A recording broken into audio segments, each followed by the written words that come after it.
Thank you.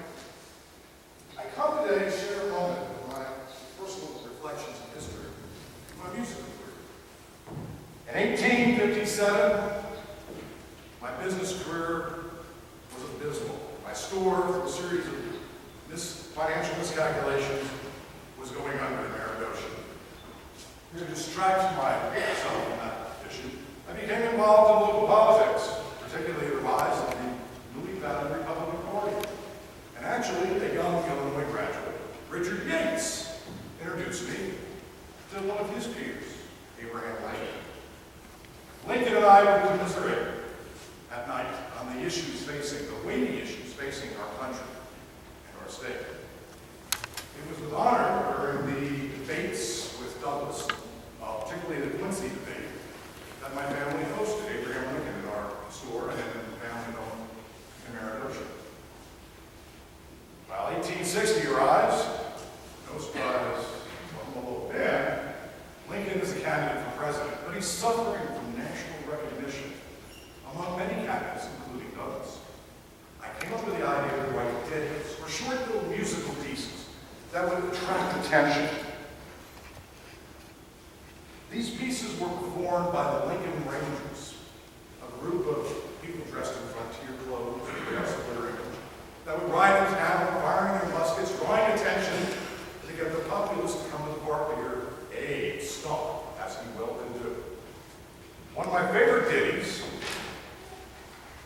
to understand the sarcasm taking on Stephen Douglas, goes like this. Oh, Stephen Douglas is a wonderful man. In political gymnastics, he leads the van. Most noble feats he performs with great ease. On all sides of all questions, everybody agrees. Well, he was known as the great guy.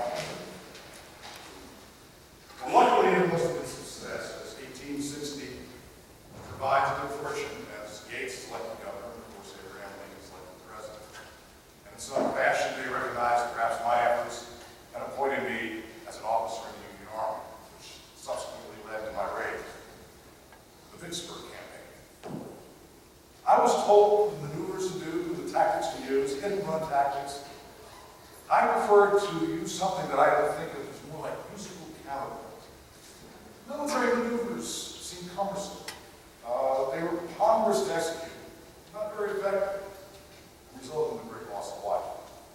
So using this tactical counterpoint, we marched for 16 days, traveling through 600 miles of central Mississippi. We killed over 500 Confederate soldiers. Over 100 Confederate soldiers. Captured over 500 and destroyed millions of miles of railroad track, essentially cutting Vicksburg off from the rest of the Confederacy and leading to Grant's successful capture of that city. That effort, I think, really, was accomplished with minimal losses. 3 of my troops were killed, 7 wounded, only 5 captured, which only proves the effectiveness of using strategies applied to military warfare. I actually became on the cover of Harper's Ferry with that. So, enough of what I've done. You now have the opportunity to sit back and hear the rest, or a portion of Grierson's campaign song for the 1860 Lincoln campaign. Enjoy it. They do a fine job with it, and I look to see all